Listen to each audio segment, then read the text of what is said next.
queria agradecer muito a todos que estão presentes aqui. Queria agradecer, em primeiro lugar, ao G7+, pela confiança em encomendar esse trabalho. Vou falar um pouco sobre o que foi esse projeto mais à frente. Queria agradecer pelo diálogo e pela conversa que a gente tem travado desde a fundação do grupo, em 2010. Então, são 12 anos de convívio e de conversa, em que muitas portas foram abertas e que eu fui muito bem recebida e aprendi demais, acima de tudo. E eu queria agradecer aos participantes aqui presentes, mas principalmente aquelas pessoas que trabalham para o G7+, e que contribuíram tanto com as suas histórias, com alguns pedaços de memória para esse livro, e que se abriram tanto sobre o seu trabalho como sobre a sua vida pessoal, em muitos casos, que era algo particularmente importante para esse trabalho com esse livro. E queria agradecer a todas que estão ajudando a organizar esse lançamento, e principalmente a editora Open Book Publishers, por terem abraçado esse projeto, que, como depois eu vou tentar explicar um pouco, é um projeto um pouco misto, e foi muito desafiador encontrar um espaço apropriado to find the adequate publishing house for this book. And I'm very happy. Trabalho fantástico que fizeram até aqui, por todo o apoio. E queria agradecer às tradutoras, todas, temos 6 aqui hoje, trabalhando para tornar esse evento acessível e para tornar realidade uma das coisas que a gente menciona no livro, que é a necessidade de inclusão de fato. Eu já participei de eventos em que pessoas de diversas nacionalidades foram chamadas e tradução não foi oferecida. Então, parece uma coisa talvez operacional, mas para mim é bastante política também. E, por último, agradecer à equipe do IR, do meu departamento, do Instituto de Relações Internacionais, por todo o apoio até aqui e pelo apoio também nessa organização. Muito obrigada, e eu vou passar a palavra agora para o Paul, que é o nosso moderador, e que é importante eu mencionar, eu conheço também há 12 anos, e conheci numa ocasião muito inusitada, em que eu estava indo fazer pesquisa na ONU, participando de uma das reuniões do G7+, e eu não consegui acesso. Os diplomatas do Itamaraty, os diplomatas brasileiros, não atenderam os meus pedidos para conseguir acesso, apesar de eu ter o convite à reunião, e eu acabei conhecendo o Paul e o Peter, que está aqui também, da Plataforma para a Sociedade Civil, quando nós 3 ficamos na porta da ONU tentando entrar nessa reunião, e foi um diplomata dinamarquês muito gentil que nos conduziu até a sala de reunião. E desde então o Paul tem sido um interlocutor fantástico, a quem eu respeito muitíssimo. Então, por favor, Paul, a palavra é sua.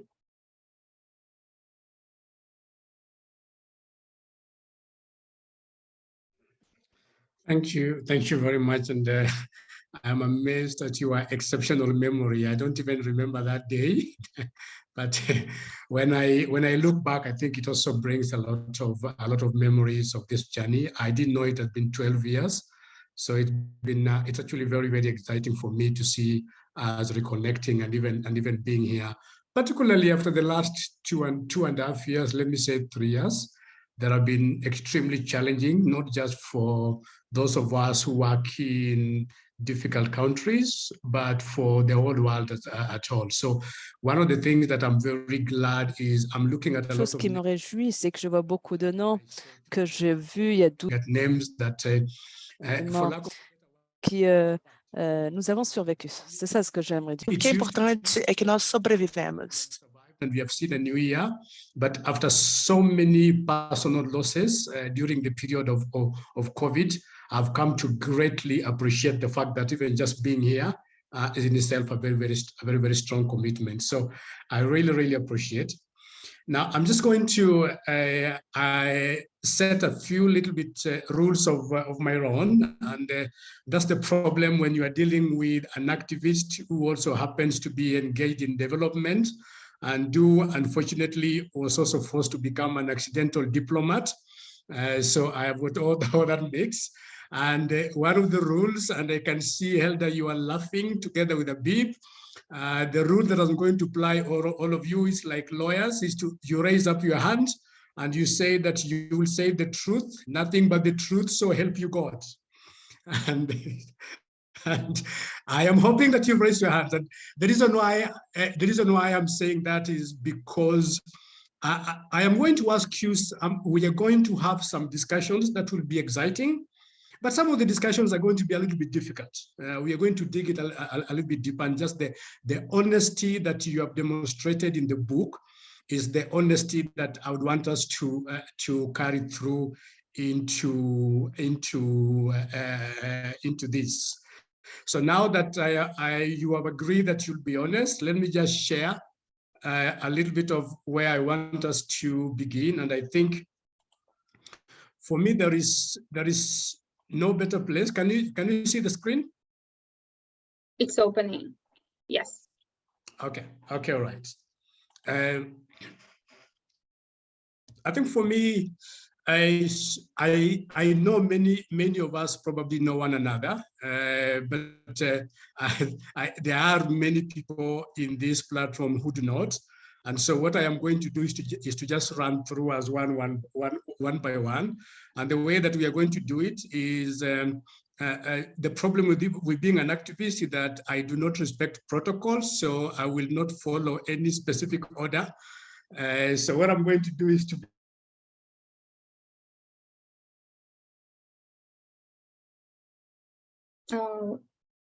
frozen a little bit. Paul? Oh no, we lost Paul. Okay. Okay, this is part of the challenge. People from different countries, the internet's not helping.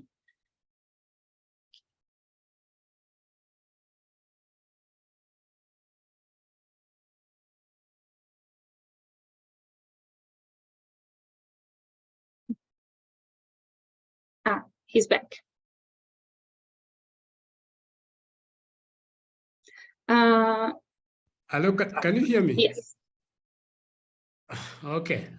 Now, I did know that the fragility is going to begin that early. For that. But let me begin by Habib. Habib, just give us a very brief introduction of yourself, and then tell us within the picture where you see who you are in this diagram.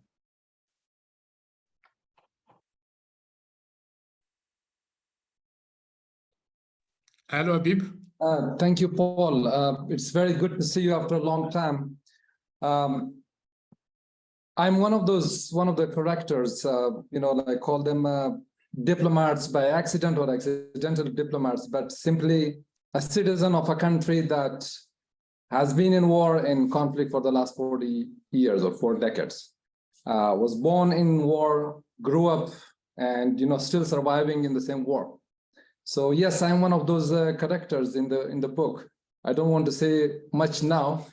I would like to invite all of you to read it and to find more about us, the people who constitute this G7 Plus and work for the cause of the G7 Plus. Okay, if we were to identify you in this picture, where are you?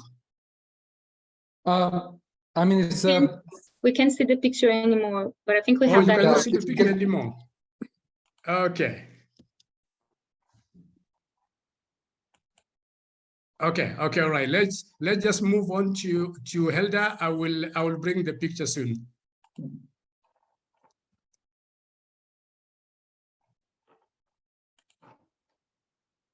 Helda? Helda? There you go. Yeah. Can I? Yeah, yes. Right. So what was the question, Paul? Just introduce yourself, and by the time you finish introducing yourself, I will have brought the picture, and it would be good for you to identify who you are in this picture.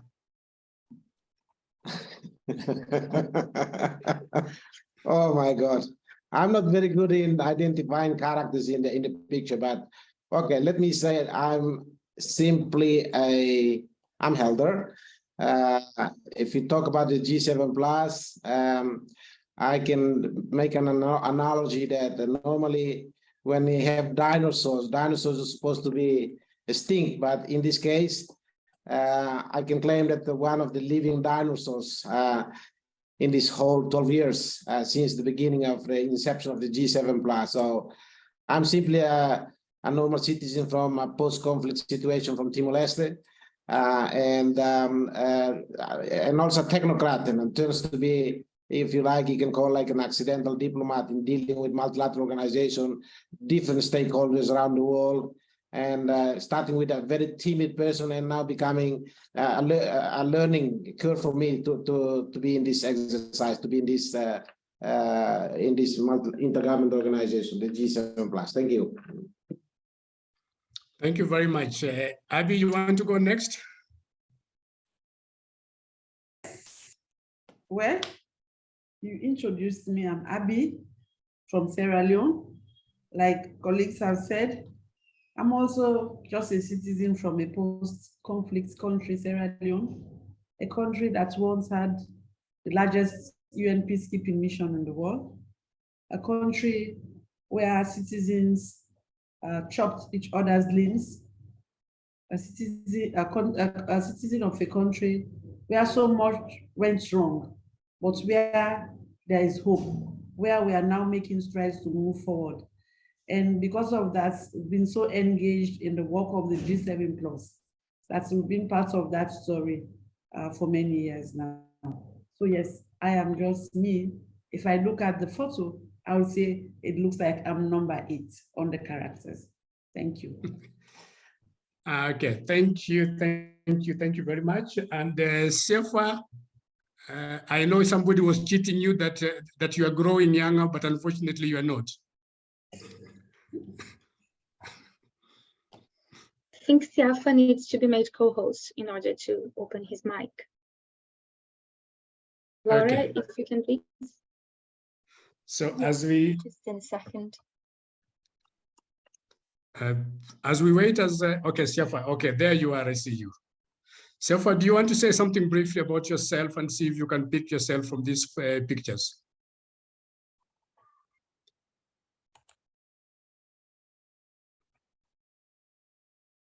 You are muted, Siafa. Siafa, you are muted. Oh, hey, hi, everyone.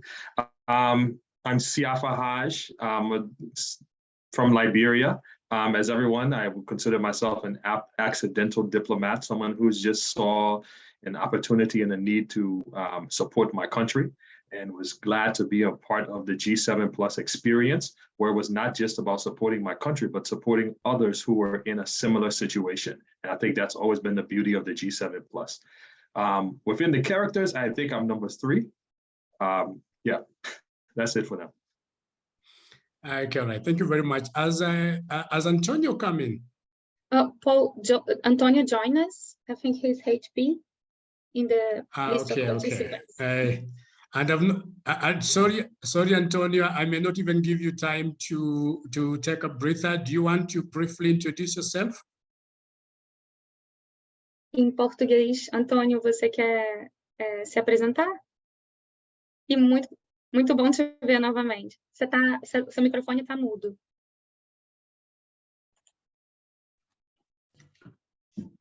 Okay.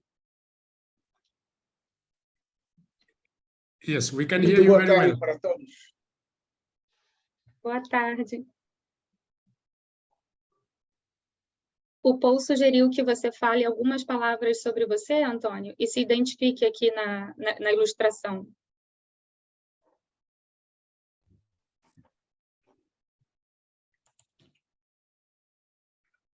Como?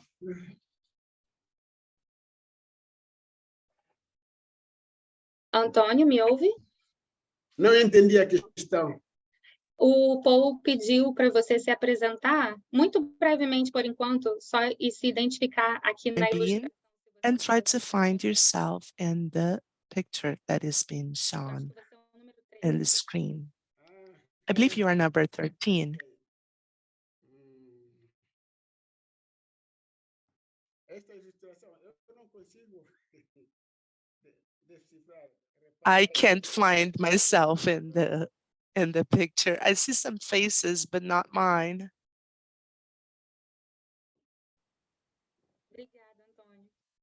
Well, thank you, Antonio. Thank you very much. And as we get along, we'll hopefully get to know one another better, forever. And I think before we go very far, while I've said that there are many people here that have been part of this process and that sometimes know one another, I can also see a lot of faces of people that are new, people that probably are interacting with this with us for the very first time. And so let me go back to Elder in a very, very brief way. Can you just explain to us a little bit about what this G7 Plus is, whatever is all about, and why it is such a big deal that we decided to do a book about it, and not just one book. This is actually almost the third book about it. Thank you. Thanks. Right. Thank you, Paul. Well, warm greetings to my brothers and sisters who are joining through this platform, and also warm greetings to our international partners who have helped us over the past 12 years to say from this outset. Right, G7 Plus, in 2010, it was established in Dili, Timor-Leste. It's a long process. It all started back in Accra in 2008 at the third high-level forum on aid effectiveness, where international partners and developing countries, ministers and so on gathered there. And they recognized that there is something missing in terms of dialogue on peace building and state building. Therefore, in Accra, they negotiated the very important document on Accra Agenda for Action. In paragraph 21.B and E, there is a specific mention about the importance of establishing the international dialogue for peace building, state building, in order to engage in dialogue between development partners, donor countries, and recipient countries, in this case, countries in developing stage. So immediately after that, we operationalized this. What does it mean?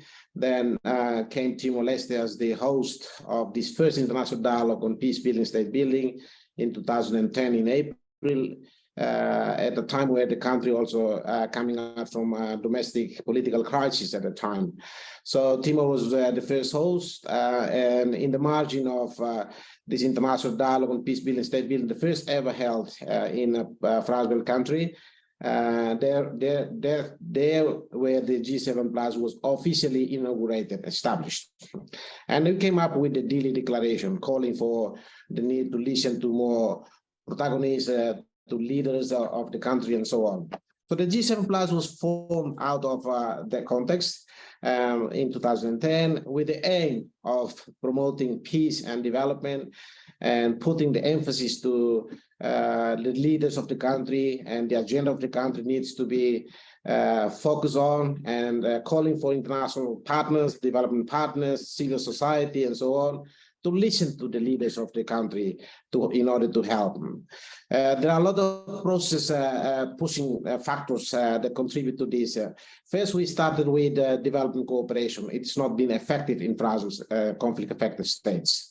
Then we started also with monitoring the 10 principles of the OECD, international engagement in fragile states. And out of these 10 principles, 2 of them were flaring up very good, but the other 8 failed miserably. That's why we believe that at that time, 7 founding volunteer countries, starting from Timor-Leste, Afghanistan, Liberia, the DRC, Haiti, Cote d'Ivoire, and so on. There are 7 founding members, which became the founding members, that after they did this monitoring of the 10 principles, they found that the formula doesn't work. We need something else, something more relevant to our context.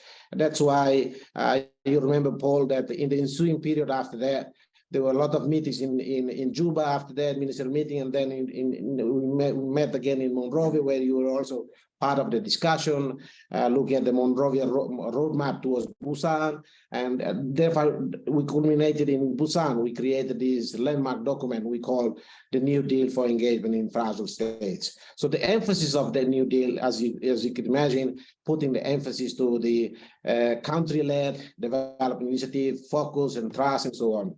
So in a nutshell, I would say that first, we advocate for a better engagement with international partners, listen to the development context of fragile states. Secondly, we promote peace and development. That peace has to be homegrown solutions from very different countries.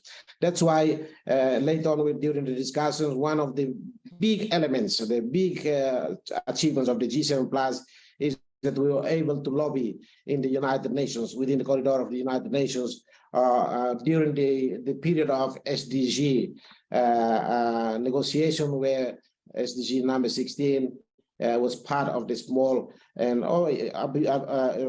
role from the G7 Plus in part of advocacy. So that's what I wanted to share with you all and our audience, that the G7 Plus came into force because there is the need to better coordinate with our development partners, and also never before in history that such forum exists for us, the fragile and conflict-affected states, to come together as a platform to discuss our own issues. Because issues in the past were discussed, were analyzed, and were also set by our development partners. That's basically in a nutshell. Thank you. Thank you very much. Thank you very much. Now, let me move over to Isabel. Isabel, anybody reading this book, and I'm hoping that we will, some of us who've not read the book will find time and read the book. I know it's a number of pages, but this book is very deeply personal. It is not the kind of thing that you expect academics to write. Some of the things, I know the kind of things you expect to be made public. I remember when I was reading the book by Kofi Annan, which is called Interventions, I was very upset that he had left so many things out that I called him and told him I was willing to do a different version, whatever, for him. What was the motivation for you to do this book in such a deeply personal way? Bom, eu vou falar em português, então. Eu vou tentar falar devagar para facilitar a tradução. To help our interpretation. Thank you, Paul, for your question. Thank you for being the moderator here today. Well, my motivation for this book and for my work with G7 Plus in general comes from the need that I identify as a professor and as a researcher to begin a conversation with our youth and with different publics, with civil society, public managers, public administration in general, to have a conversation about the need to believe in politics. We live in dark times in many different places in the world and in the member states of G7 Plus, and sometimes it's difficult to find ways to talk about politics in a way that will start hope and passion to drive changes. And right now, our scenario is skepticism and lack of hope. So we do need a little bit of skepticism to deal with politics, especially if we're talking in a large scale, as we do in G7 Plus. But we need hope. We do need hope, and we need passion so that we can drive some change. So when I started doing research on fragile states was when the group began, right? When it started.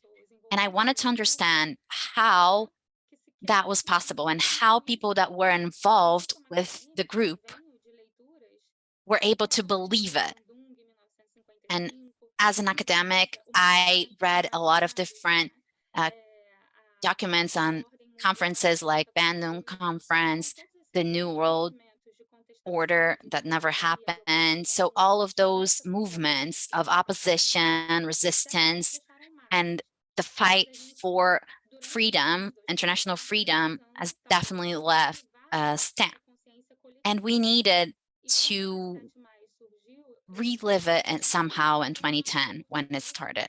So when G7 Plus began, I believe that that was an opportunity to find ways to develop that collective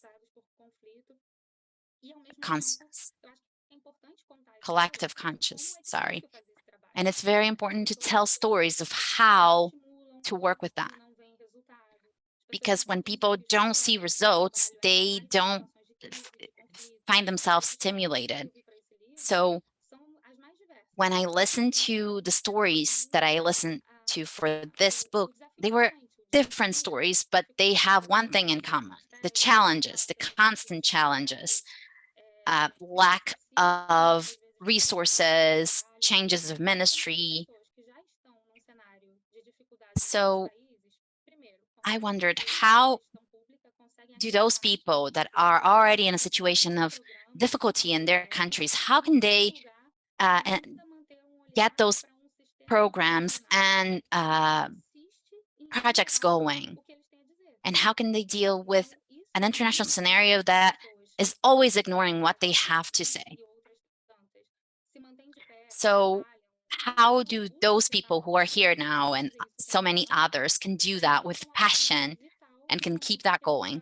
That is a very important, vital learning for the moment that we're living right now. So that's what motivated this book, so that we could understand what is doing politics, believing in politics, and doing it in such challenging contexts. And I have learned a lot with G7 Plus. Thank you very much. Thank you very much. Now, let me. When I look at you, I look at you, Habib. You are sitting in Delhi right now, far away from your home in Afghanistan. And when anybody reading the book, you've given some three narratives that are very captivating, and that is, you give them the narrative of what happened when you are hosting an event and you are bringing all these ministers and how they were scared and nobody felt that they wanted to be in the country. You've given a narrative of what happened to you at the airport, where you got removed out of a plane for nothing else except that you had a middle name that sounded like somebody else. And you've talked about the lady you met at immigration who was seeing your badge and asking what you do, and you tell them you are working for peace, and they look at what is happening in Afghanistan and they say, where is peace in this? And you read all this, and I'm asking myself, Isabel is talking about passion. When you look back 12 years down the line, do you really feel that passion is worth it? Thank you, Paul. Just building on the previous speaker and also what Dr. Helder and Isabel mentioned, I would also like to mention one thing here, that this book is a reflection of stories of millions of people who work and who live in fragile and conflict-affected states, whose stories are not really captured by media. If you Google, or if you hear about certain countries, the citizens or the people in the Western countries only could reflect on what they know from the media, the international media. And that's how they build a stereotype, and then that's how they will speak to you, and that's how they will approach you. So although those stories that you read in these books and those characters, they are reflective of millions of other people. And what we try to do out of this process is to inform or to build a narrative that could better explain the challenges, the realities of nearly 1.5 billion people who are living in conflict-affected states. And in fact, yes, it's difficult to live with with these challenges, and I have engaged in this for the last 15 years, since my very beginning working in the Ministry of Finance of Afghanistan, I had been engaged in these conversations on aid effectiveness, on peace building, on all these things. And we engaged, we kept, ourselves engaged because we believed in that, and we were inspired, and we also got this aspiration from our daily lives.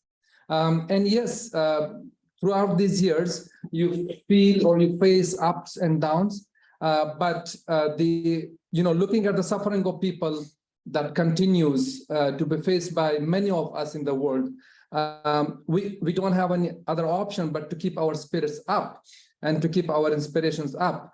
And I think if we are all human beings, we face these challenges, and at some point in time, there might be, we get demotivated, we get disappointed and frustrated. But then when you think as a human, we all have a role to play in this world. We are not just, this is my personal belief that we are not just created just to eat and sleep and, just die. I think each of us has a role to play in this in this life, and I think that spirit keeps us up, and that gives us even more energy and motivation. And then encounter with these kind of incidents, as you highlighted some of them, by many of us, not only myself, but as I said, that this is the reflection of many people, hundreds of millions of people that they're facing that. Then when you look at them, and then you reflect on yourself, and you say that, okay, I have gotten this platform, at least where I can speak.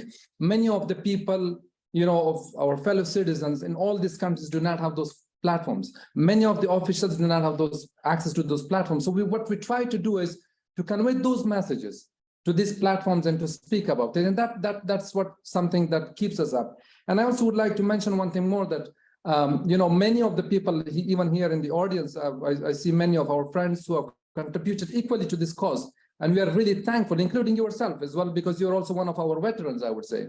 By not including them in the books, or, it doesn't mean that we do not recognize, but this is, as I said, just like an example. And we want to tell two words through this book, and also to the readers, to many. I hope that, people get the chance to read it, and I think it's easily accessible. It's just to understand beyond what you hear on BBC or on Al Jazeera or on CNN about these countries. And we still face those challenges even until now, until today. For example, in every airport and every taxi and every train station, we face those kind of questions. For example, I personally face people, okay, where are you from? From Afghanistan. First of all, they look at you in disbelief. And then they come up with those narratives that they have already had. And then again, we spend even hours and minutes in, explaining to them. So I do hope that this book will give the opportunity to people to understand the realities of the 1.5 billion people who are living a little bit better. Or maybe it can open it can convince them or motivate them to think beyond, and to have some empathy with these people, and then think. And I also finally, I also really hope that those of us who are in the policy work or the policy business, in the humanitarian or in the peace building or in the development, they could also feel these challenges, and they could also feel empathetic with us. And then when they are talking or they're making policies about these countries, they could reflect on some of those stories, and they could reflect some of our realities in that. Thank you very much. Thank you. And I'm coming to you, Abie. But before I come to you, let me make a personal confession. I think I am one of the people that was invited to the meeting in Afghanistan, the ministerial meeting, and I looked at it very honestly. It was very early on in my own career, and at that time, if you are an African, there are certain countries where if you go, then you'll never get a visa to travel anywhere else. Afghanistan was one of them. Somalia was one of them. In desperation, I had to make a choice.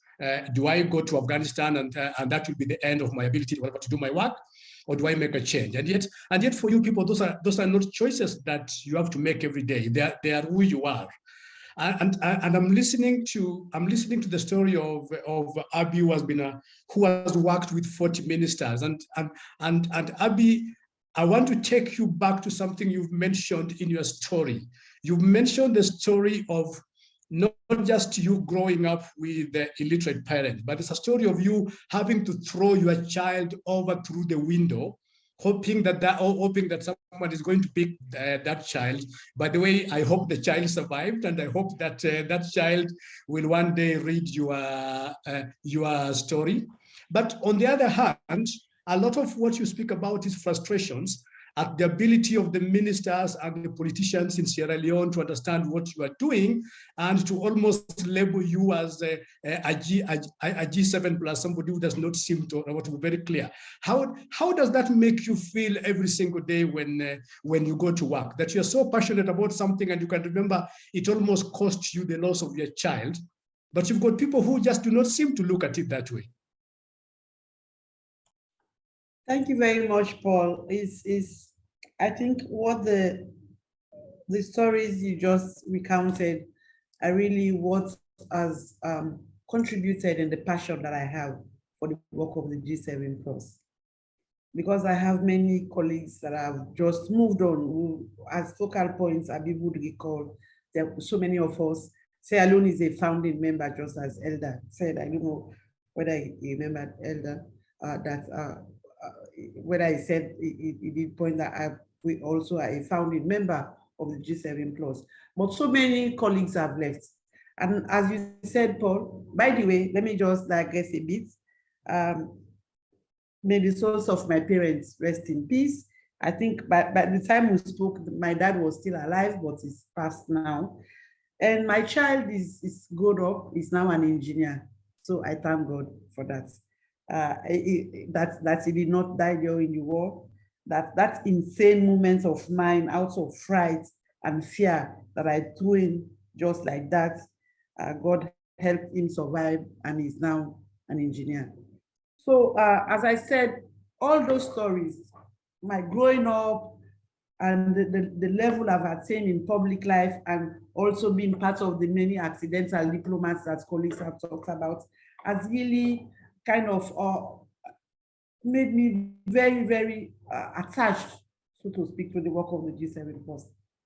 My ministers will say Abie G7 Plus, so just to reflect how passionate I was, and I am still, for the work of the G7 Plus, because they would have so many, many things on their table, but when it comes to G7 Plus, I will ensure that it gets their attention. And that's what I still do, and that's what I believe in. Because, you know, there are so many people who've endured the war, like all of us, but have not been as lucky as us to be where we are today. So we have to continue working for those. We have to tell the stories. We have to move on and change the narrative, as Habib said. And what, Paul, you said about this visa thing is very revealing to me. This is the first time that I'm learning that if you visited some specific countries, you risk not getting visas to go to other countries, especially in the West. Fortunately, I've not had that experience because I've been to Afghanistan, I've been to so most of these places, but I still do get visas. So thankfully, maybe that narrative changed after your decision not to go to Afghanistan because of that. Actually, the narrative hasn't changed. It's just that when you are a government actor, you are treated differently. If you are a citizen or you're from the civil society, that rule does not apply to you. Yes, now, yes, it's good to make that clarification. Yes, we move around with a service passport, and they do accord us those privileges of carrying an official passport. Yes, but when you do have an ordinary passport, it could be challenging. But the stories, Isabella, you recounted in the book as not just as stories. They are the stories of so many other people working and living in G7 Plus countries. These stories are lived and shared and lived experiences. These stories are stories of many who do not have the opportunity to say so. There are people who've had worse stories during the war. My country went through 11 years of war. Thankfully, we're out of that now. And because of what we learned, every citizen is sure that the best thing to do is to dialogue rather than go to war. So I'm passionate about the work we do as a G7 Plus group, about the advocacy, about the peace to preach, and we try to spread to other countries. So for me, it's a very book. The stories that reflect those untold stories of many. Thank you. Okay, Siafa, you had a very good career, and I remember when I met you, you are on your way. You had just come from the US, and you were this high flyer, and you had all these dreams. But somewhere in the book, you speak of you doing something which you are calling retail diplomacy or retail politics. How was it being a retail politician? Can you clarify the question, please? I'm saying there is a part in your book where there's a part in the book where you say at some point you're forced to do what you're calling retail politics, and being a retail diplomat. Going from person to person, yeah. About the meeting at the UN. Okay, the UN, yes. Well, that was a very interesting story because, at that time I had just left my role in Liberia, and I got asked to join Habib and Elder in New York to go to plan the big event where we had. I think we ended up with at the time, the end of it ended up being probably the biggest event at the UN that year. We had standing room capacity. But I think what it comes down to a lot of time is that you have, with the three of us, we come from three different backgrounds. And so you have low context or high context individuals, those who are more comfortable saying no, whereas, Elder and Abie come from an environment where you don't necessarily say no, you say we'll see, or we'll talk about it later. And so in this opportunity, I recall, we have constant phone calls coming into to us, asking us to make sure that our, or whoever, in particular, it was to get the Helen Clark, who was at the time the UNDP administrator, to speak ahead of someone else. And she had her team very active in trying to make sure that, the internal politics of the UN, that she would supersede her colleague who she was having a challenge with. And so being someone who comes from a country that is more direct, I was able to get on the phone and sort of say, hey, I could say no, whereas my colleagues would say maybe later. And so for me, I think, it was a fun time. It was a very busy time, but for me, that was, it was very difficult. So being able to speak on the phone and have conversations in one manner, I don't know, for me, that part of the story was it was a humorous time, and but that's pretty much it. Being able to communicate sometimes requires that, being direct, and so for me that was a learning experience. I mean, if you had known at that time that what appeared to be comical and what appeared to be hilarious, on the other side, you had Abie, who had just thrown away, we just thrown a baby through the window. Would it have changed how you did things? No, not. I mean, it was comic. The reality is, in every situation, there has to be humor to get through it, right? And we, as people who come from troubled backgrounds, you survive through creating lighthearted moments. It was tough, it was work, but that it's important, and I think it's an experience of not only people from G7 plus or fragile states, but anybody who is going through difficult times. Humor is critical to survival. And so, no, it wouldn't have made a difference to me. I mean, there's so many stories in the book that were heartbreaking or, refreshing to hear both. And, the book has the whole spectrum of human emotion, right?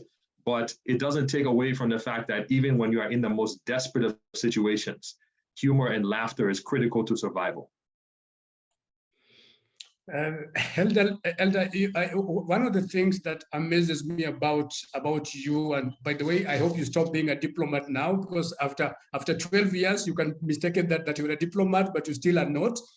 Is when you give the contrast, and the contrast is the serenity of you in Loirubi, when you are in Venilale in the village, and what kind of tranquility that gives you, and how you wish that is where you spent most of your time, and you took some of the G7 plus what are members there.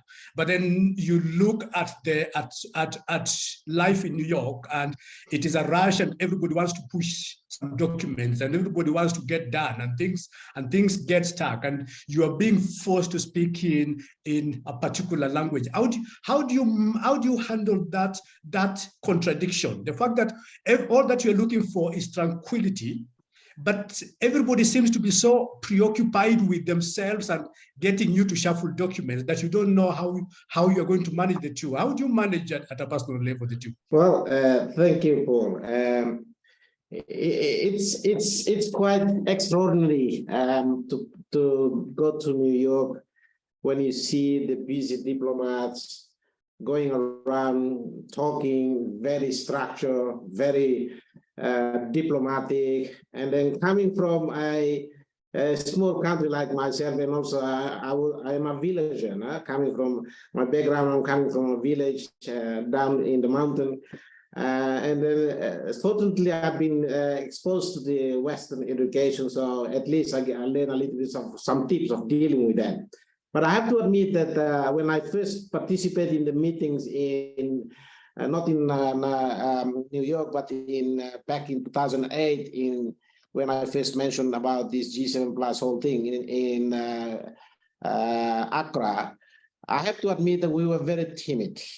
When you listen to ministers, you listen to development partners, they all spoke as if they are the mastermind of everything. Development things, it's coming from their head. When you don't have this kind of experience, you listen to them, yeah, right, they're right. And because we're timid and we don't even have the gut to contest them in this kind of meeting. Then as time goes by, you deal with them, participate in various meetings in Paris, in Washington, D.C., in this whole IDPS settings. And then when it brings to New York, that's one thing I learned. I said, hang on, if these guys keep talking like this, and then when I look back at my country, I come from this country, and they're simply talking and they're producing more papers, more work, but in the end, no wonder our country is very slow in terms of progressing to the development because they keep talking, no action on the ground. So I sometimes talk to Habib and Siafa and all my, which I consider them like brothers and sisters over the years. And I say, look, one thing we learn from them, but the other thing that we are the ones who should be able to share this experience back home, with our brothers and sisters. That's why sometimes we have to be realistic. And you mentioned about serenity. That's what we, in this kind of meetings, sometimes we just come with a quiet, low profile, listen, absorb to what they say, and then go back and then apply this in your own context. So I have to admit that over the years I learned, and it becomes becomes more confident. And I have to say that one day when you inspired me, Paula. You remember when we were in Monrovia? I remember when Minister Peters was was surrounded by development partners, putting pressure on her. And I remember you told me that, Elder, you need to go and stand by Minister Peters' side, so to boost her up and try to kind of like a. And at that time I said, hang on, here's a brother from Kenya, not even a G7 plus member, but he came up with this kind of inspiration. It automatically inspires, boosts our confidence up, in dealing with our development partners. So to answer your question, yes, this kind of serenity that when it comes to New York, we learn and we try to learn and apply this back in our respective context. That's why it helps us to grow, to be more mature, more confident. And also, I'm not saying I'm being diplomatic here, but I'm very honest to you that down the bottom of my heart, I also said that, well, one day I want to be like that, but when, you know? So, here we go. Thanks.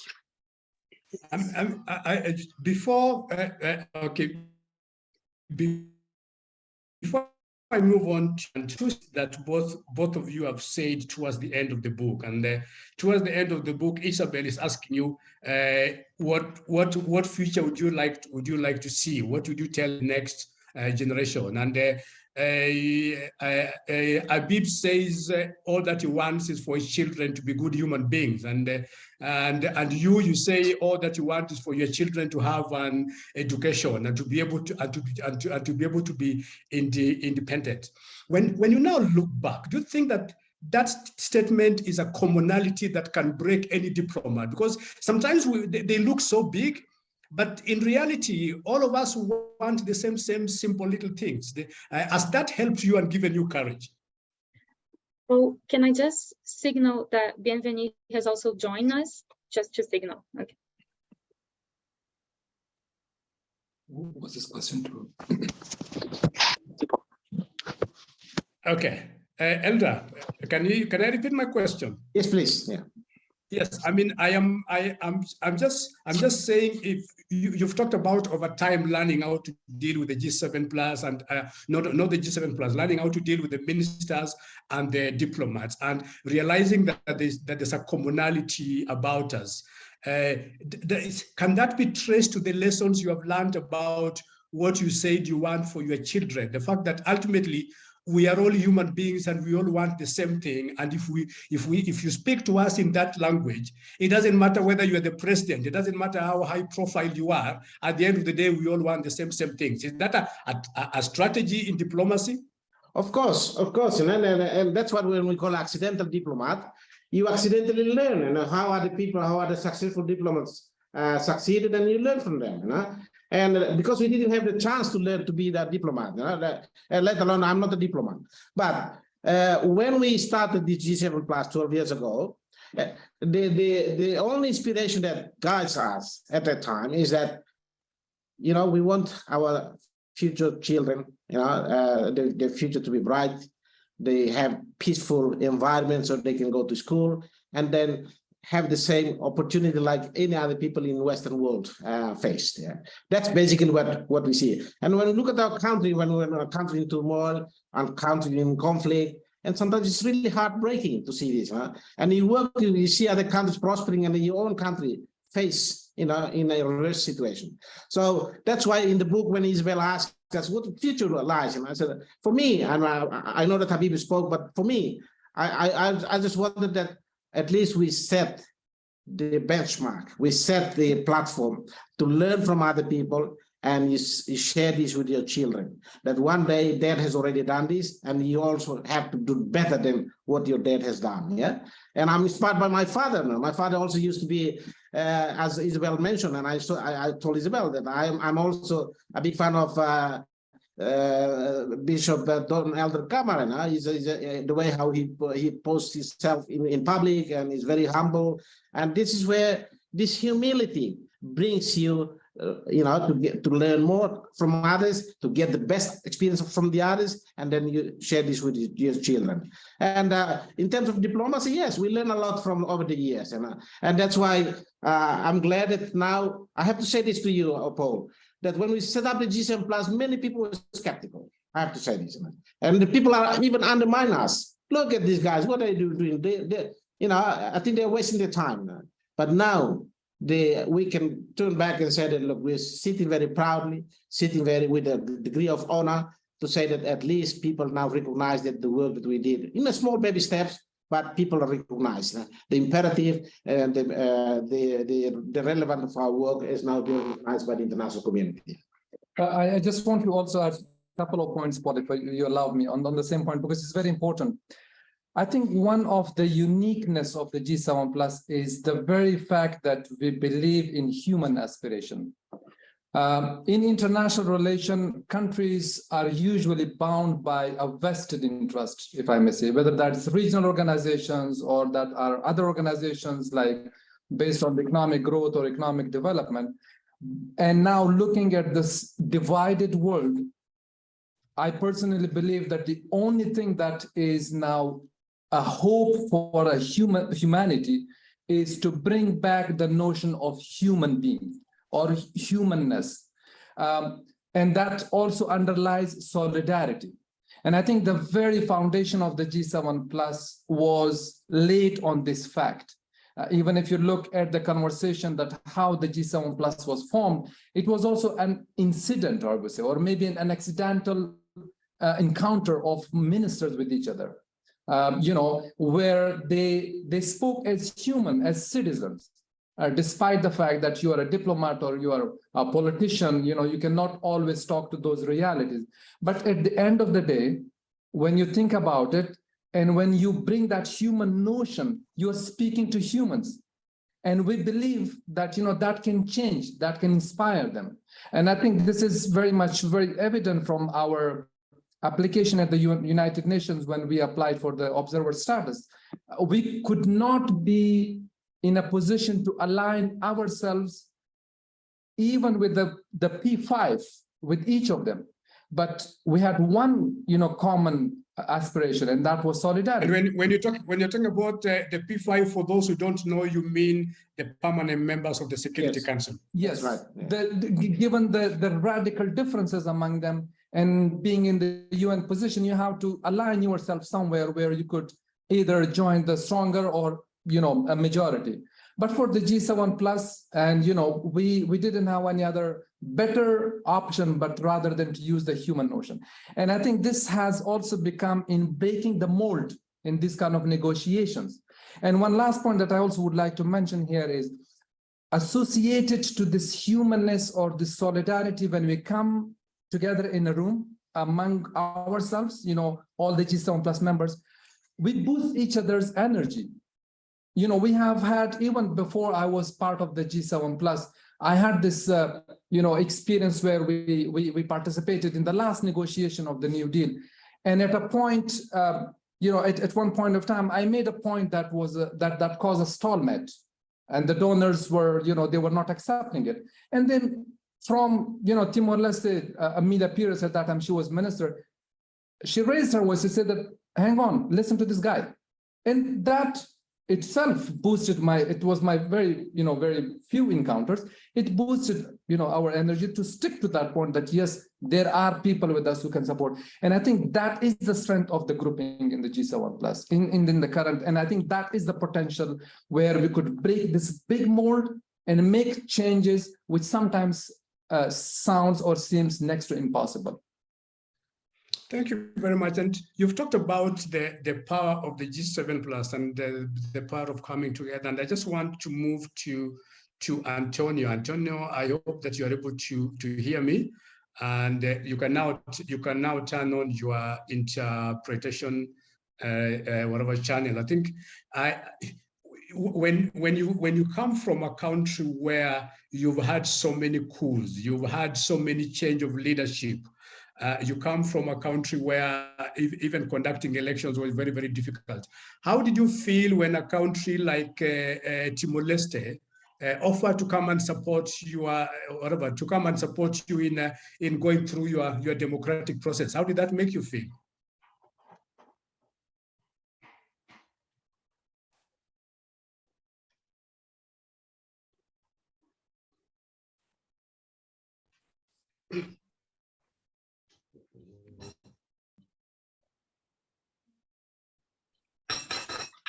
Antônio, você Antônio, conseguiu? Antonio, can you hear me? Eu não entendi bem a questão. I didn't understand the question very well. I'm just saying, if you just look at what benefits that you have gained out of working with other members of the G7 Plus, and eu não entendo inglês, ali podia traduzir. Ah, você pode acessar o canal em português. You can go to the Portuguese channel, or you see the globe below your screen. You can change it to the Portuguese channel, and you have simultaneous interpretation. I will translate here, Antonio. Paul asked, what are the advantages that you see after so many years engaging with the initiative of initiatives like G7+.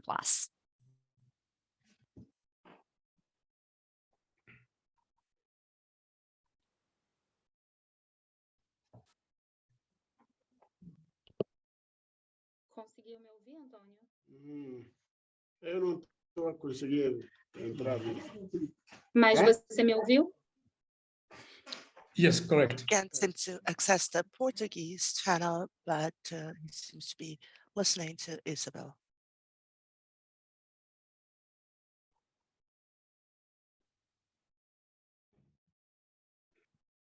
Isabel, I think you can explain to him in Portuguese. Eu acho que eu vou... Ok, Antônio? ok, tá bom. Conseguiu? Eu já consegui, mas como a pergunta já passou, se podia repetir, pelo menos um pouco. Claro. Can you just repeat, because the question, it seems to be okay now. Well, Paul asks that after so many years engagement with T7+, he would like to know what advantages you see in this kind of initiative. What has the group accomplished, in your opinion?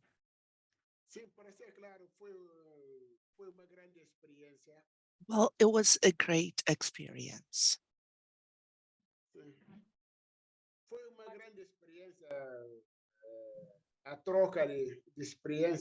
Well, the exchange of information with other focal points in other countries was great. And these would be countries that have similar situations. Most of these countries, regardless the fact they are fragile states, they've also experienced conflict.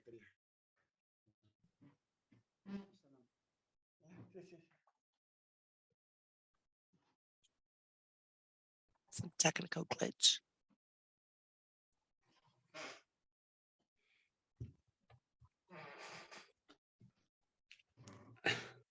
Okay, interestingly, that is the price that we have to pay when you're in a country such as Central Africa Republic. And for those of you who have been part of these processes, you remember part of the biggest challenges we used to have is a lot of things that most of us take for granted are extremely difficult for countries wherever facing conflict. Do you want to comment on that, Elder, as we wait for Antonio to come? Just Antonio is calling from Guinea-Bissau, and unfortunately, however, we did lose Bienvenu, who was connecting from the Central African Republic.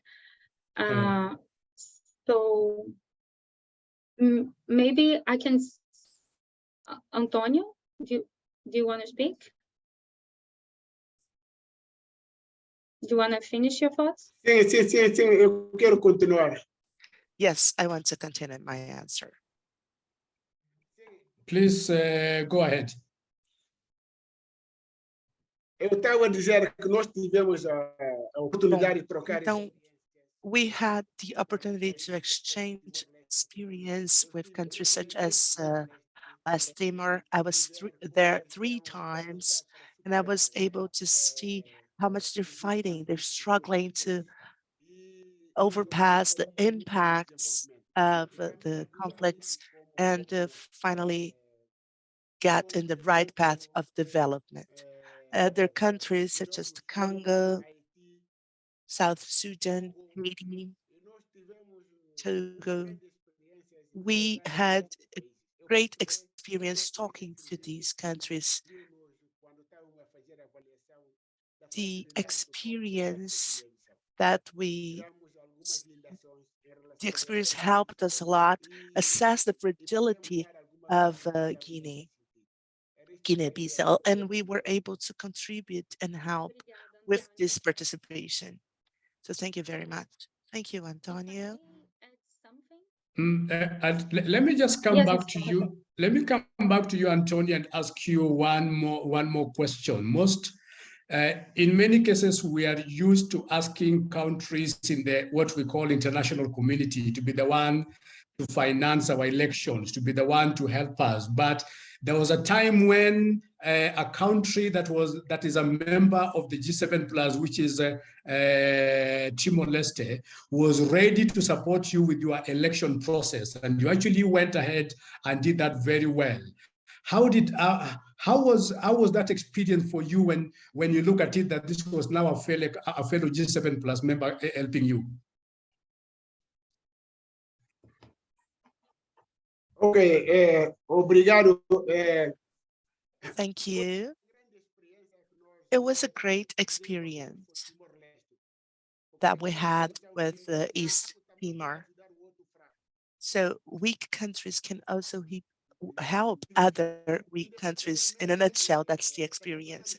So regardless of the fragility of the East Timor, they were able to do positive work to support the elections in Guinea, because the society itself it was difficult for them to finance them. Negotiations took a long time for financing, and East Timor, in one single day of a visit, our minister was able to address the issue. And this is essential for the whole election process.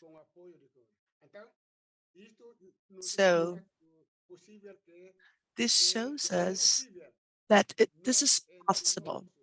It's possible that amongst ourselves, members of the GS Plus, it's possible for us to work jointly to help one another. This is possible, and it was a great experience in that sense. The fragile cooperation, which means to say the weak can also help the other one who's also weak. Thank you very much. Yes, the weak can also help others who are weak, and I'm hoping that that is something that we can all whatever reflect on, because sometimes when you are weak, you tend to look at yourself as always being needed instead of being needed. But I think the case of Guinea-Bissau is a very, very classic case of how we can help one another.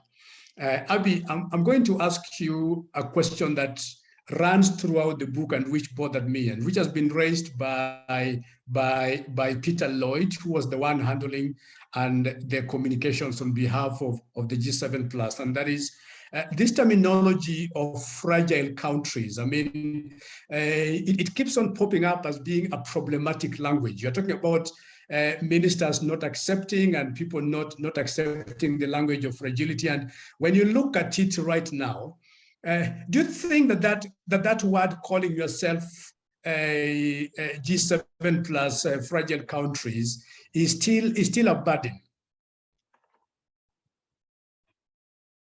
Yes,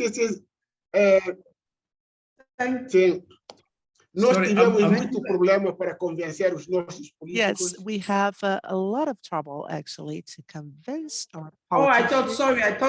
I thought you asked me a question. It's okay. I'll bring the question to you, but it's okay. But Antonio can answer it. I'll come to you. I'll come to you with the same question. It's okay. Antonio, please proceed.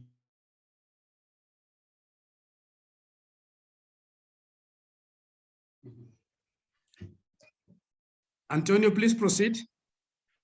Okay. Well, I was saying that the concept of fragility is not accepted by all politicians. It's not accepted by all. Okay, what about you, Abie? If you were to be honest with Elda and to be honest with the G7 Plus 12 years down the line, would you honestly tell them that maybe we need to drop this name for fragile countries and replace it with something else?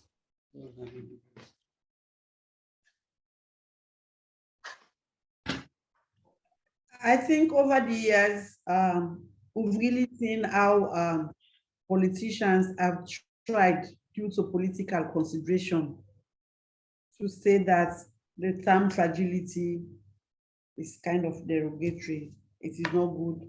For politicians, it shows that they are incompetent. They feel that is what the concept connotes, that they are incompetent, that they cannot deliver for their people. But over the years, whenever this issue comes up, I keep telling them, let us forget about the concept. Let us look at our peace building and state building goals, the PSGs.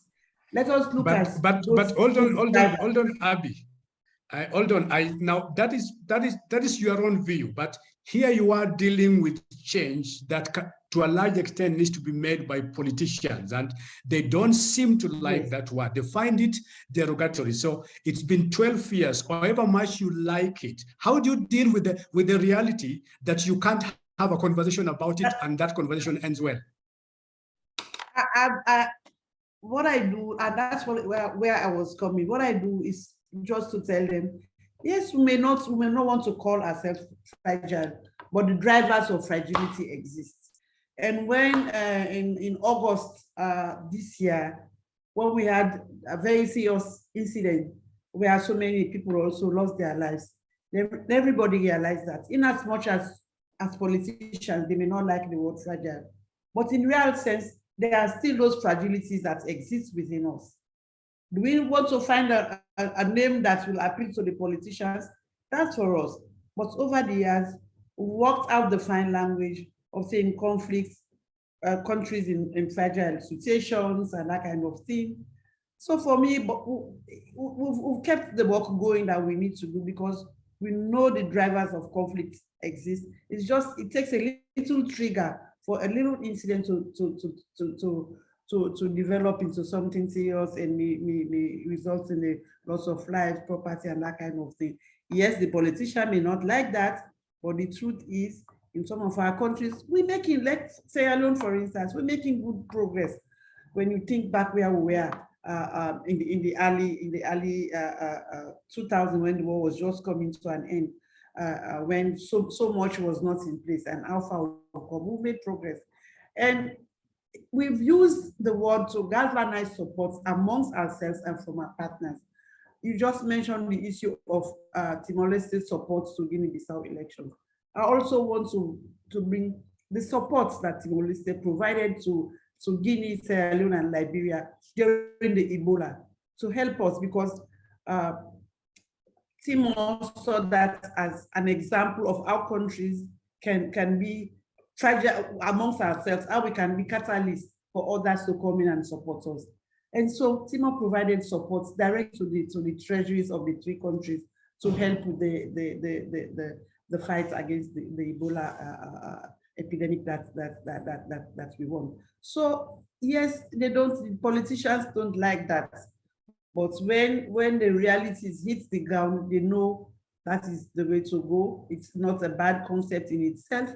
As Emilia, our former chair of the G7+, a former Minister of Finance of Timor-Leste, Madame Emilia Paris, would say, we're using the word fragility here in a very delicate context. He used to say, it's like a champagne of glass that you have to handle with care, because a little drop will break it all into pieces. So it is in that context that we are using the word fragility. And if our politicians understand the concept from that perspective, they will embrace it. But they feel it's a concept that kind of put them down, that they are not doing well for their people and the rest of it. That's the dilemma of finding ourselves. We find a word, another word to replace that. It is left with all of us to decide. Thank you.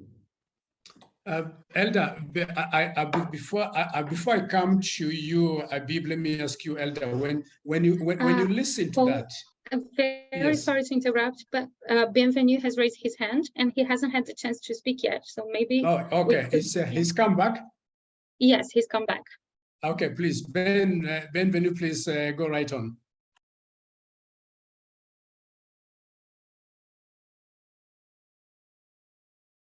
He'll be speaking French if you need to change the channels. That's fine. Bienvenu, please go right on. Parlez là. Est-ce que vous m'entendez? Do you hear me, please?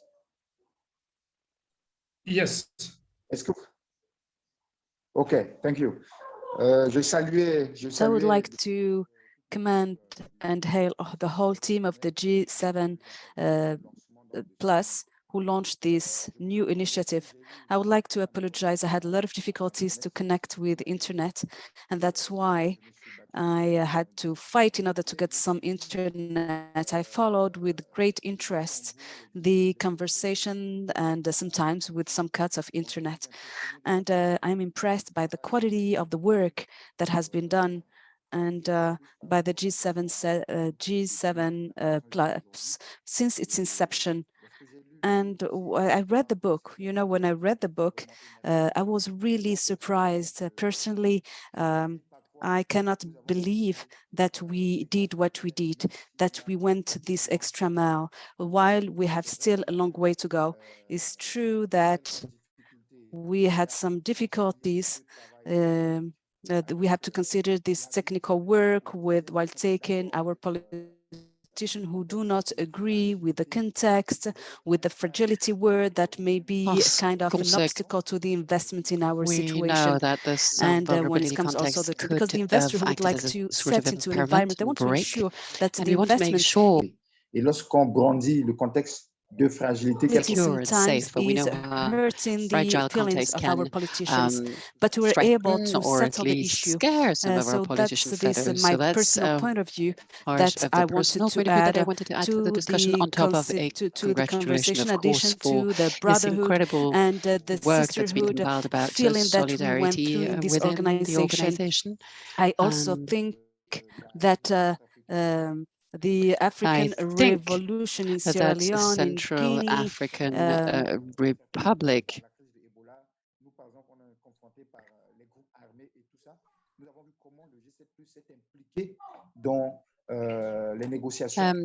Have witnessed how the G7 Plus was involved, basically, under the aegis of this cooperation principle, sharing a number of the lessons drawn from the crisis that our neighboring countries had undergone before.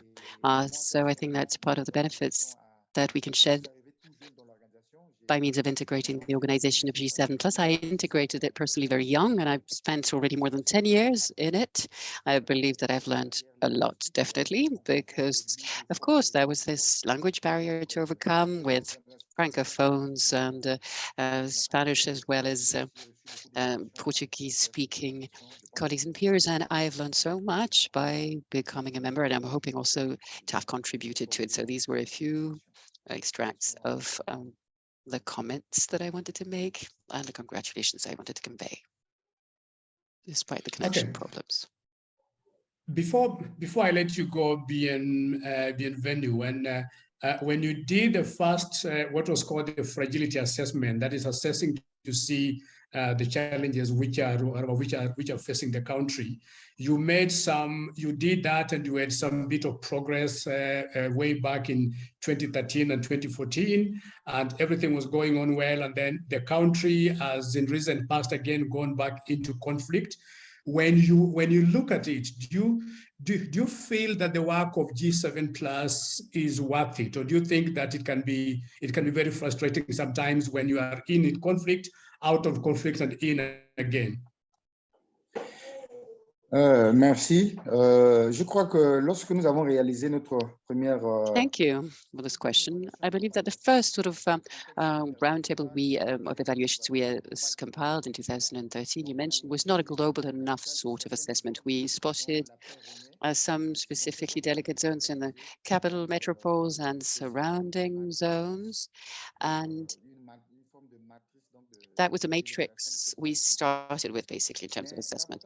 But then the advantage we were able to pull from the use of that instrument was that most of these countries didn't benefit from an indicator, in fact, to evaluate their degree of vulnerability or fragility. So you had to call in international consultants who would draft reports, and you had to trust these reports, external and exogenous reports, basically, in order to evaluate the situation. Whereas this instrument, at least, had the merit of being developed by ourselves. And it it became also a benchmark and a reference for a number of meetings at the PS5, indeed. So this self-developed tool was certainly an enriching instrument on the basis of which we were able to organize a number of initiatives, or at least shed light for more than 700 participants in this forum. Because when we brandished the spectrum of fragility, people were really flabbergasted, and they were saying, okay, wow, that's the first time we can identify with this sort of instrument. So hence the originality, I believe, of this first work compiled with the help of all the territories. And I believe the national opinion was highly satisfied with it, and we can pride ourselves from it. Okay, thank you very much. Let me move over to Siafa before I come back to you, Elder and Habib. Now, Siafa, I want to take you back to two incidences. One, you've talked about how successful New York was and how the negotiations were, and the success you achieved in getting many people in the room. And the book also talks about you having observer status in one of the committees, whatever, within the UN, within the international within the World Bank, where you are able to negotiate for IDA. But come back to when Ebola happened, and the same international community were behaving as though you are second-class citizens who don't care. In fact, the book says that when one single case of Ebola was detected in US and Spain, suddenly it became an international issue. But in your country and in the other countries, it didn't matter. And the question I'm asking you is, do you actually think anything is shifting, or do you think you are thinking that you are successful, but what you are doing is that you guys are just being taken around in the same game of diplomacy? I think that things change with Ebola, right? So you had the beginning where no one really cared. And as far as the international community, it was like, oh, well, that's their problem over there. But when I think there was, I think at the time it was the World Health Organization talked about how if Ebola was not taken care of, it would spread globally, right? And so many millions of people would be affected. And I think it became an issue of self-preservation for the international community, followed by, at the time, President Sirleaf wrote a note to then President Obama asking for support. And I think that helped galvanize the world to come to the aid. But let me just ask you a question on that. Yeah. When I listen to you and talking about galvanization, you have talked about self-preservation. Yes.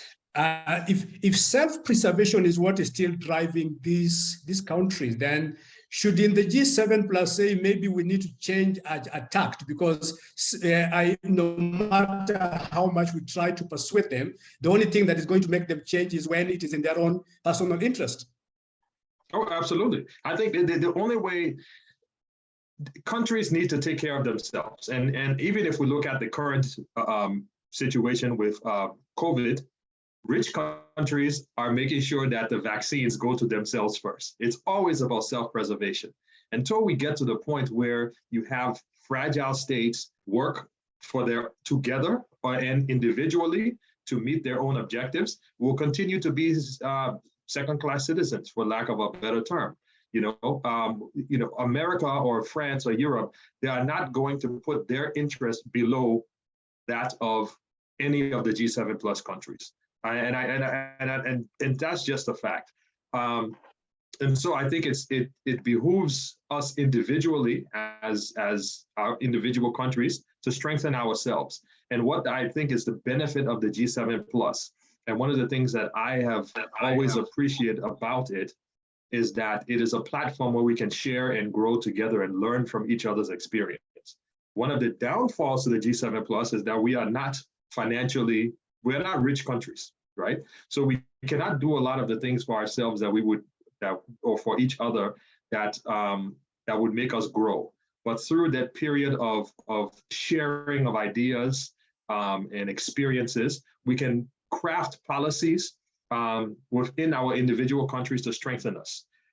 For me personally, I think that the approach of Rwanda has worked. I mean, and Rwanda has its own issues I'm not going into, but they've built this resilience that's allowed it to stand on its own 2 feet. And each country needs to do that to the point where we are resilient in our politics, resilient in our food, and resilient in who we are, our education systems, so that we no longer need to rely on the West.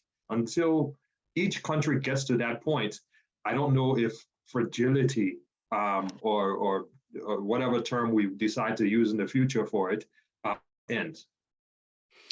Now, I don't know who to ask this question, but picking up on that statement, let me come to Elder, and I want you to be very, very honest.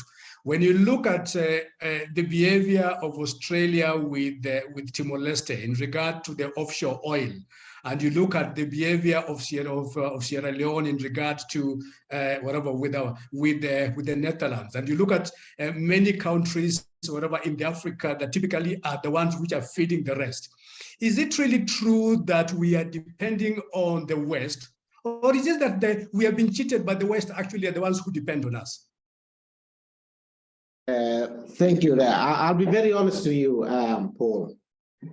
Listening to the intervention of my big brother, Siafa, early on about sharing of experiences, learning from each other. This is where I would say, and related to your question about whether the big countries are the one who cheated us. Yeah, small countries. And it's like a David and Goliath, yeah? So the experience of Timor-Leste and Australia says it a lot. If it is not because of the Timor-Leste's perseverance and Timor-Leste's commitment and conviction to take this to the international forum based on international rights, then the question of this maritime border would never be resolved. So the lesson here is that this is about the natural resource. But I mean, just a minute there. Let me just give the participants the context of just how difficult and how manipulative the international community are. You had a journalist from Australia and a lawyer who came out and said what Australia did to Timor-Leste in regard to the negotiation was not right. You would have expected that Australia would have been contrite, would have said, we are sorry we did this. But instead, they hounded the people to court. They confiscated the documents. When you went to the World Bank to try and see if you could get a copy, the World Bank refused to give you. The entire international media, whatever, turned against you. And all that you are doing is you are a small little country fighting for your right. But the entire Australia came to you with the entire machinery. And quite honestly, the rest of Europe joined them. I mean, what does that tell you about this kind of wars? Well, Paul, in this kind of world now, the world is now facing austerity. National interest matters, yeah. And Australia is playing their national interest. But fortunately, Timor-Leste also is geographically is bordering with them, with Indonesia and Australia. And Timor-Leste played by the international rules, being a small country, and it plays by the international rules, and the international rules are in favor of Timor-Leste. And that's why the point I'm coming to for our audience is that it is against all odds. People are skeptical how Timor-Leste can survive with Australia so much technology, superpower, they are a rich country, they can bully a small country and a fragile country like Timor-Leste. But the fact is different. In 2018, Timor-Leste was able to bring Australia to the court, and Timor-Leste won, and Australia finally agreed to sit down with Timor-Leste to negotiate this maritime boundary. In the end, under the auspice of the United Nations Convention law UNCLOS, yeah, and with the auspices of the United Nations. Never before in history a small country brought a big country like this. In 70 years of negotiation around the world, you never faced any successful success. And Timor-Leste made it and made a historical move and bringing Australia to come and sit down at the negotiating table. And then in the end, thanks to the, I have to say, thanks to the genuinity, to the visionary, and to the brave of our eminent person of G7+, His Excellency Xanana Guzman. He is the one who masterminded this, bringing together justice to the Timorese people, and then being able to negotiate the fair deal of the maritime boundary in the United Nations. That's what we signed, this historic negotiation. And are you able to say that in fact that is one of the successes of your engagement in international circles, because Timor-Leste became known, Timor-Leste whatever became popular. Before it was a very small little country that probably no one would have had, but you also had a lot of your ministers. You had your prime minister involved in the G7. You had the current president who even during that time, whatever, he got involved. Do you attribute part of this, of your involvement with the G7+, to having given you the courage to take on countries such as Australia and the international community in Europe?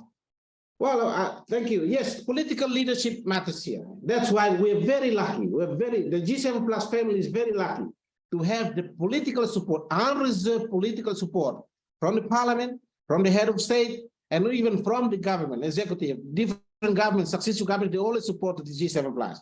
And because the G7+ uses this platform as a peer pressure to the international community. I remember in the meeting that you Isabel referred to in the book in Kabul. When we were in Kabul, we negotiated the outcome document. And this kind of idea, acknowledging the maritime boundary is an international right. So the G7+ supported this. It is a peer pressure. And thanks to the G7+ member states, you were there, Paul, in Kabul as well, when we negotiated this. And you know how protracted the negotiation was at that time over the outcome document. But we managed it, And in the end, what happened? Because of the peer pressure from different countries of the G7+, together with our international community, that's why Australia backed down. And then finally we were able to sit down. So it is a success story on both accounts. One is that because of smallness of Timor-Leste, the brave of the leaders, the support of the leaders of the country, that's why we, the G7+, we're fortunate to have the secretariat based there. And also, imagine if it is somewhere else, then we would perhaps, I wouldn't say it hypothetically, but we may not get the support as we get now. So fortunately, I have to say that we, infrastructure-wise, financial-wise, we were blessed to be supported by the leaders of Timor-Leste. That's what we survived so far over the past 12 years. Now, as Habib, I have deliberately put this picture here because it says a lot about not just the successes, but how much things remain the same. I mean, this is after almost 15 years of pumping billions for a very long. Yes. If I may interrupt before that, sorry. My last point, because of the success stories, we now share this experience under our fragile-to-fragile cooperation in the domain of peace and reconciliation, in the domain of natural resource management, and all of these experience, we share this with other countries. And I also wanted to mention about what Siafa mentioned about Rwanda. Recently, we, the G7+, brought 30 people from different countries of G7+ to go to Rwanda for 3-4 days there to learn from the Rwandan development trajectory. And now this experience sharing, this power sharing, this information sharing, we are now, replicating this with our member states. Hopefully our member states can go back to the political masters and then try to adopt and adjust and implement something in the respective countries. Thank you. Okay, I thank you very much. Now, Habib, this is your country. It's your country after so much work, after so much effort, and after so much hope. And elders talked about the success that they got. But right now, when you talk about Afghanistan, this is the memory that many people have. Does this make you sit back and ask whether the G7 plus is really worth it when you now look at what is happening to your country now? Or do you get annoyed instead at the international community that they call themselves international, but actually they are primarily interested in where they can sell arms, they're primarily interested in where they make their own gain, and that maybe we are not international, we are on our own? First of all, let me say that this is one side of the picture, a horrible picture. There is another side of the picture where still people live and survive with hope. And you know, I might be humble to say that yes, I'm the other side of the picture as well. With my family, with everything that I see under my eyes, we still hope. And coming to the international community and also on the role of the G7+, I might be biased, and I would also request you, I hope that we have time where Isabel can also reflect on that. Let me be very candid here. I'm not annoyed now by the international community, probably because I am less naive. But yes, I am annoyed by our own leaders, by our own conduct. And I think through peer learning, as Elder mentioned, that's what we are trying to do. We are trying to inspire people to wake up. And referring to what earlier Siafa mentioned as well, is that we cannot rely on the international community forever. And this is here again very important about forum like the G7+, is the fact that we do not, align ourselves to certain interests. And many countries, and even now within this year, few countries have gone through regime change by force, by military. But we, the G7+ group, have not changed our allegiance to those countries. We have not abandoned any of these countries. We have not put sanctions on certain countries that, okay, since you had coup, you had military takeover, you are out. And that's what we want to try to prove to the international community. And also trying to encourage other countries from the South that, to form this kind of alliance to counter that narrative or to counter the big international community in a way that, to prove to them that, okay, we can still exist. So I must say that my belief in the agenda of the G7+ has even increased since 15th August of 2021. It has increased. I have not been disappointed because we had anticipated that unless peace is rooted in the community, peace is rooted in the countries, peace will not sustain. And that's what, unfortunately, a very harsh reality that we witness in my own country and other countries as well. So my belief in the G7+ work and in the G7+ principles have increased, and I am not annoyed by the international community. Yes, I am annoyed by our own selves. And I think that's what we will try to pursue through the G7+, to have a self-reflection on ourselves, rather than always pointing finger, because this is, look, international relation that's how it is. International relation is based on vested interest. But if we have a self-reflection on ourselves, and you heard the good example from Timor-Leste, that's what Timor-Leste did. We have the international law. There are millions of people who still believe in that. The maritime boundary settlement between Indonesia and Australia, between Timor-Leste and Australia, was under the international law. And that can be one of the protections for us. And we need to work for that, because we all are part of that international law. We are all constituencies of that international law. So just to briefly, conclude my point here is that the relevance of the G7+ for people like me has even increased since this incident in Afghanistan happened. And I hope at one point of time we are able to have that conversation in Afghanistan and remind those people, remind those leaders of our message that we conveyed in 2016 informal meetings to the leaders in Afghanistan, that look, we have lessons on truth and reconciliation. And it's not that the Afghans were naive. In 2011, the president of Afghanistan offered a negotiation with Taliban. And Americans denied it. They said, we don't want to talk to terrorists. And now the citizens know better that, you know, after a few years, they themselves empowered them morally, and then that saw the result. So I hope that one day we will have that, and we will remind them, and we will go even with a stronger voice, and we will say that, you know, the experience of the G7 Plus and the principle of the G7 Plus are ever relevant. Thank you. Isabel, now that you've been asked to see if you can come in here, you've written, I think now is what your third book on this issue, and you have attended a lot of meetings, and in many cases you have attended more really like an outsider looking or whatever, looking inward. If you were to look ahead on behalf of the G7, these stories of pain, the stories of frustrations, the stories of abandoning families, what should the next book look like? Obrigada, Paul. Eu vou falar em português, então, quem precisar trocar o canal.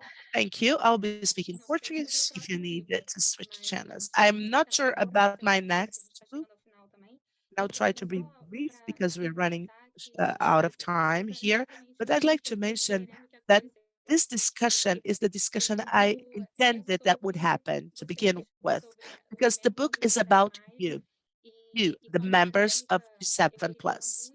As a university professor, I wanted to practice what we preach, to move myself away from a place of a person who is trying to understand. By no means I have a leading role as a character there. After discussing and talking to so many of you, the impression I have is that the G7 Plus suffers a common problem with collective collaboration groups, especially international ones. It's ambivalent. It is a means, at one hand, to meet very hard objectives and goals, such as peace and development. But in my opinion, it can also be understood as a means, as an end in itself, because the ability to generate self-acknowledgement, to motivate one another, to exchange experience, this is not secondary. And this is what the book is about. When you ask Habib if he is upset with the international community, I share his hope with a group such as BS Plus. But as an internationalist and as a scholar, I am upset. I think there is a lot of money being spent to quantify dialogue in the OECD, to quantify face-to-face meetings, which is an indicator that was considered. So how much money are we wasting in this kind of tool, in this kind of initiative? Because what happens is this kind of exchange that happens amongst yourselves is not being told. There's no space for this narrative. So this hypocritical attitude that doesn't help. As Habib said, when we understand that peace and development cannot happen with one another, without one another, we think about why it took so long for the international agenda to acknowledge that you can't have development without peace. Why did it take so long for them to get it? So 7 Plus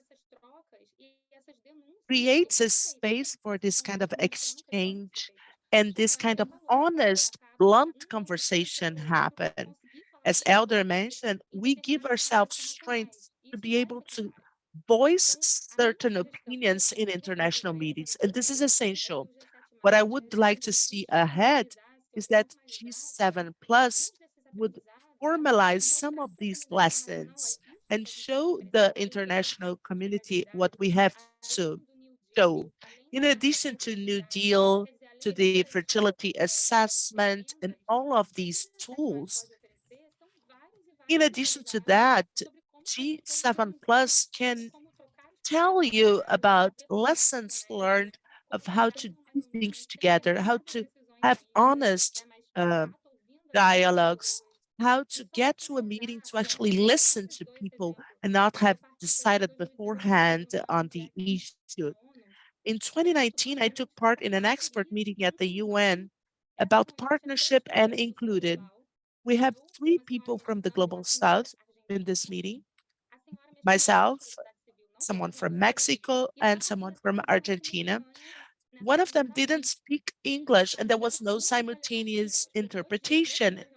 So they spent a lot of money to send people there for the meeting, and people weren't able to understand. This kind of thing cannot keep happening, or at least it cannot happen without those involved in the process seeing how contradictory that is. And this is what the book is about for me. And my next book I would like to write is how to transform this kind of experience in something very concrete in international forums. How to transform that into a product, an expertise that this G7 Plus can offer, which is not secondary. It's made to be perceived as secondary because the international community has turned development into a management industry, so to speak. But oftentimes, this industry doesn't show a humane attitude, to pick up on what Habib said. But that's my take for today.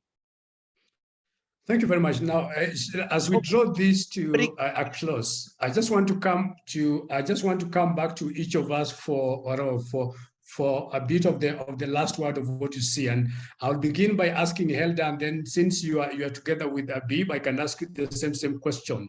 There is a whole lot of team here that are listening to this, and they are asking themselves, if we were to be part of this, if we were to help, if we were to whatever, to join this, what is the best thing that they can do to the G7 Plus countries and to the G7 Plus as a whole? Helda. Thank you. Very quick.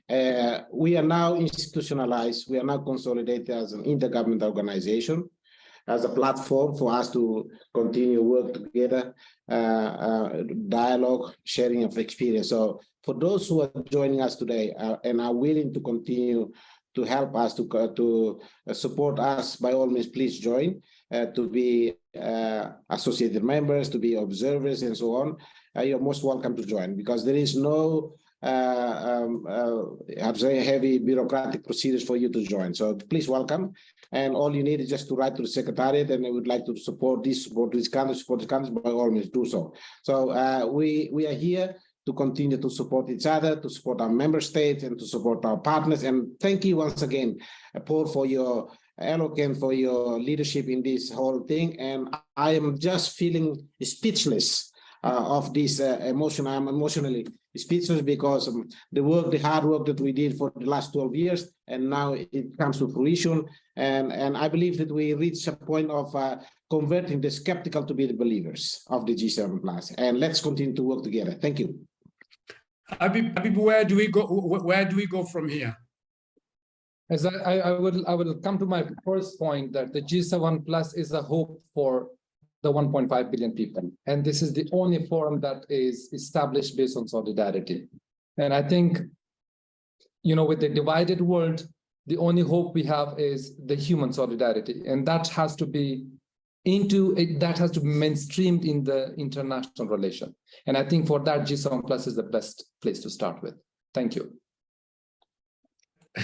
Abie, if you have to speak to Robert, your son, who you passed through the window and is now a mechanical engineer, and you want to persuade her to join this cause, what would you tell him? Well, I would tell my children, not just the engineer, of course, because he would have been dead, but for the grace of God. I've told them all my stories, and I've taken them to my village to see where really my parents came from. And the message to them is that You have to be passionate about things you believe in, just as I have been passionate about the work of the G7+, and keep pushing so that at the end of the day, you'll be able to look back and say, I did my bit in helping humanity. And that's what the G7+ is doing. For the millions of people, as Habib just stated, that are living in abject poverty in the G7+ world or in less developed countries. I have a daughter who is passionate about what I do. She always asks about what I do. And I tell her what I do. And just, oh, mommy, that's interesting. So I would wish her to continue with that kind of interest. So also just reflect on the things that I've been doing. And in my work since I left universities more than 25 years ago, that I've been doing to ensure that I did in my own little way help humanity. And G7+ is the platform that gave me that opportunity to do just that. And so we need to keep pushing. We need to keep pushing. We need to use the kind of traction we're gaining, our observer status, and all that we're getting, the global attention we currently receiving to ensure that our vision, our dreams, the commitments we have are all realized. And I cannot say more than that. Thank you so much, Isabel, for a wonderful job. And thank you, Paul, for ably moderating this all-important program today. Thank you. Siafa, I am assuming that after all these years, you are less naive. You have spent a lot of time in the United States yourself. You are at some point you are at the OECD, so you understand hopefully how international world politics works. But you come from a country that literally still depends a lot on what we call international community for all literally its own very survival, from something as basic as education. How do you move your country forward now that you are less naive? I think, a lot of that has been said by what Abie has said, covering a lot of that ground. But I think it comes down to strong leadership. And at the end of the day, until we have countries that are accountable to themselves, we will continue to be in these cycles.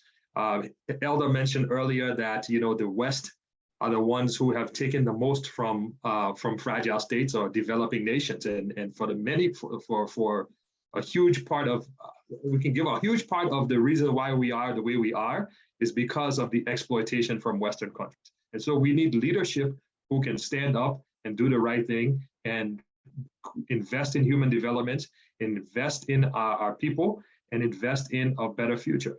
I hope one day that the G7+ becomes obsolete, that we are in an organization that is no longer necessary.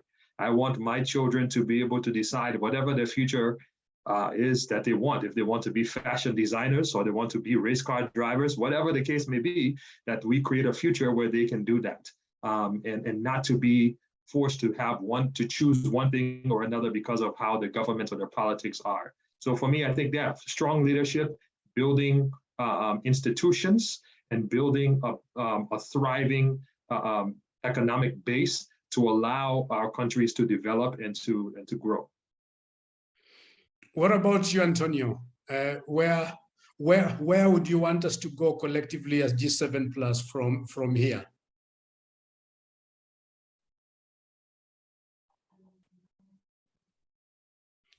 Antonio, you are muted. Yes, thank you. Go right on.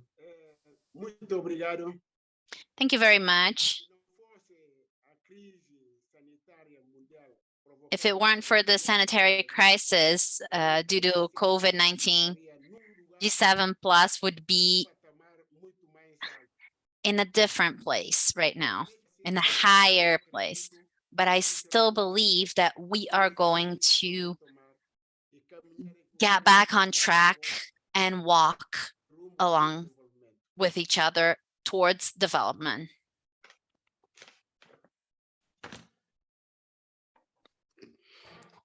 Thank you very much. Thank you very much. What about you, Bienvenu? How do we collectively move forward to strengthen the work in your country? I think we lost him again. We've lost him. Okay. Okay, sorry for that. And as Abie, I don't know whether to give you the last word in this, but maybe I'll come back forever to Isabel for the last word. But you are still dealing with a lot of dependency on not just one another, but on what we call international community. How do we get out of this collectively as G7 plus? Sometimes even holding meetings becomes difficult because we still depend on these same people. But they're the same ones who are selling us arms. They're the same ones who in a conversation that I was actually seeing in Central African Republic, where they're saying these are the same people who are giving us arms. How will we manage when we still depend on them this much? How do we get out from here? I think we can only get out when, as Siafa said, when we have very strong and accountable leadership. Leadership that works for their people, not for their own interests. That's when we'll get out of this. Isabel, you've got the last word, and I don't know whether I can persuade you to speak in English now, but you can go ahead so that people can hear your voice. But if you want to speak in Portuguese, whatever, that's okay. But with all this work that you have done for the last almost like 7 or so years, where would you see us going forward collectively?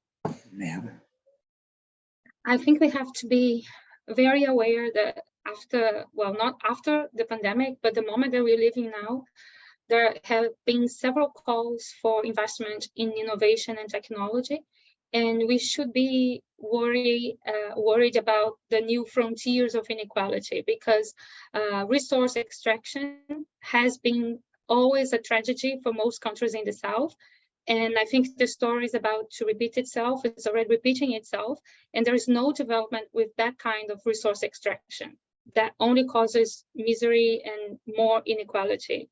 And I think there is a lot to be said about the way the G7 Plus also perhaps should boost their advocacy against climate change.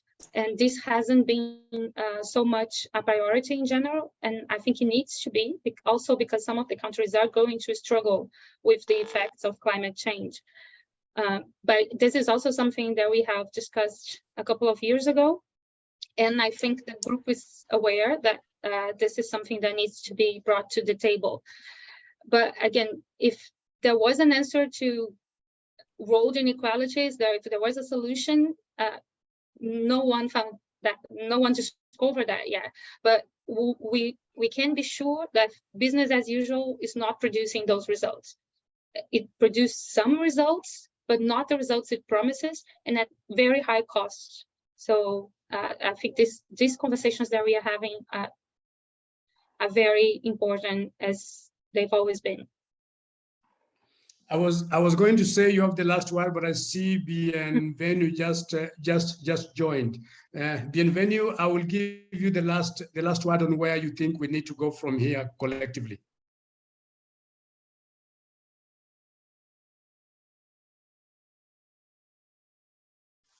Bienvenu, can you hear me?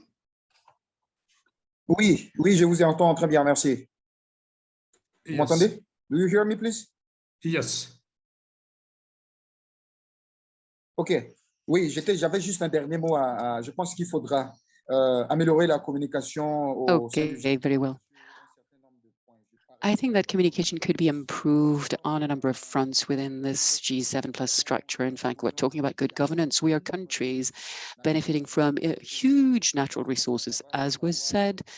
And clearly, the fight against corruption should also be put at the center, I think, of our debates in order to become more credible, because at the level of international discussions, this is what is most commonly reproached to us, basically, the fact that we have bad governance, corrupt habits. And I think we should gear our efforts towards an improved type of governance inside the G7 plus in order to become more financially independent, because resources are there. So it's not the richness or the goods that are failing us. In fact, if we became more aware of the processes in order to change our behaviors, starting, of course, from education, in order to make sure that people can take themselves in charge. Yes, it can be formulated differently, and the theme of leadership or of education, but that was going to be my conclusion. Thank you. Thank you very much. Thank you very much. Let me end with the words. Can you hear me? Yes. Yes. Let me end with the words that are towards the end of the book, that those who can do so ought to shine more light on the dangers lurking in the dark. And for those of us who have had 12 years to learn, you have had 12 years to overcome your naivety, our naivety. We have had a lot of time to interact and to see things whatever in different way. You are 20, but there are 1.5 billion countries, people affected in very many countries. They do not have the opportunity and the space that whatever that you do. Some do not even have a platform such as this. And so the onus is not just, is for you to go beyond the book and to make sure that whichever opportunity you have, please shine the light. There are so many that are still lacking in darkness. Do not let them stay in darkness anymore. If you want to be a preacher, please go ahead and do so. I think that's the best legacy that you can give to yourselves. It's the best legacy you can give to the G7+, and it is the best legacy that you can give to humanity. And thank you, Isabel, for putting this together. Thank you for putting this so beautifully in a book. I hope that it will be a video, a documentary at some point in time. And I hope that each of the individual stories will one day be written in their own separate books. So thank you very much, and I really appreciate the sharing that we have had.